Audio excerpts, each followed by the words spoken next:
Good morning, welcome back to Coffee Break.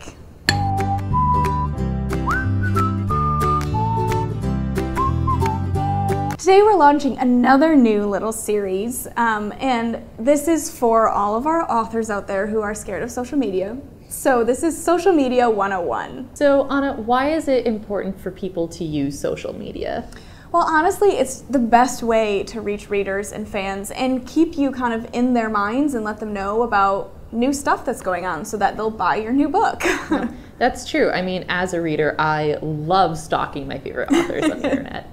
I probably shouldn't have admitted that. Of course, it's okay if you don't want to be on social media. No one's going to force you to do it.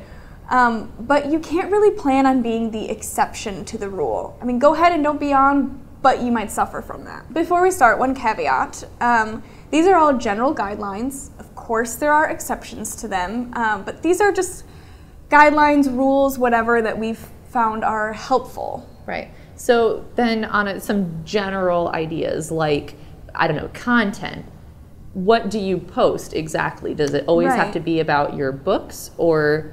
Right. Well, of course, if there's anything to post about your book, yes, post that. But really kind of the general guideline is to do 20% promotion and 80% everything else. So 80% can be just stuff about you and what you like to do during your day. It can be book recommendations that aren't even your books. It can be writing tips or just photos of you sitting at your desk and getting work done, or even sneak peeks. I guess that would be promotional, but it's way more interesting than here's a link to buy my book. I mean, social media is, well, social. So other things you can do are make friends and respond to what people say.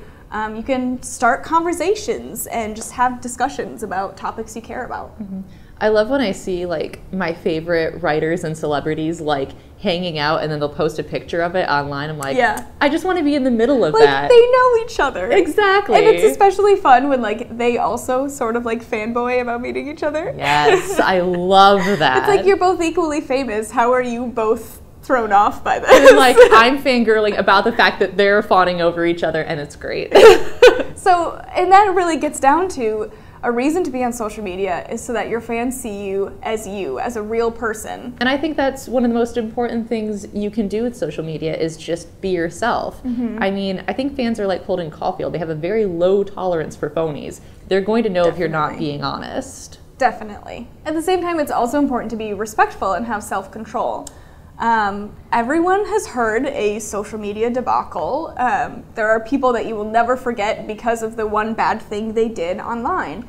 So of course you need to be careful of that and think a little bit before you post. Yeah, don't be that person. No. Don't. I have what I call the thumper rule. If you've ever seen Bambi, the thumper, he's the rabbit, says, if you can't say something nice, don't say nothing at all. And, you know, ignoring the lax bunny grammar for a second, I think that's a really good point. You know, be positive, be polite. Good manners never hurt anyone. Yeah. Go with your gut. I mean, honestly, there is something to be said for taking risks on social media, but if you're thinking of posting something but you're really not sure, just don't post it. Go ahead and play it safe. Yeah. You need to be active and post often. Of course, there's a balance here. You don't want to flood your fans' feeds, but you do want to pepper them with stuff every once in a while. If you don't post every day, I mean, there are days that you can miss, but if you don't post often enough, then you're just going to get drowned in everything else. And even, I mean, especially on Facebook, they have this algorithm that they use for news feeds. And if you don't post very much, people won't interact with you very much, and Facebook just won't send your posts to people who even follow you. Mm-hmm. So you'll just get buried. Yeah. But at the same time, yeah, don't post every 5 minutes. I have unfollowed authors on Twitter because they just posted nonstop. And I was like, I don't care about the fact that you had a sandwich for lunch. That's not affecting my life at all. Yeah.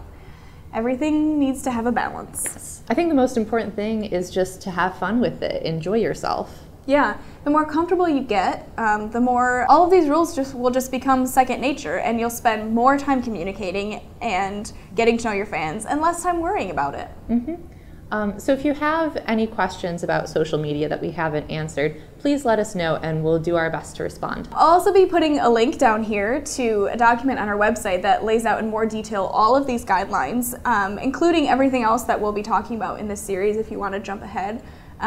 It's pretty long, which is why we thought it'd be fun to do videos of it, but there's a lot of good information in there, so take a look if you want. Yeah. Thanks for watching, and we'll see you next week.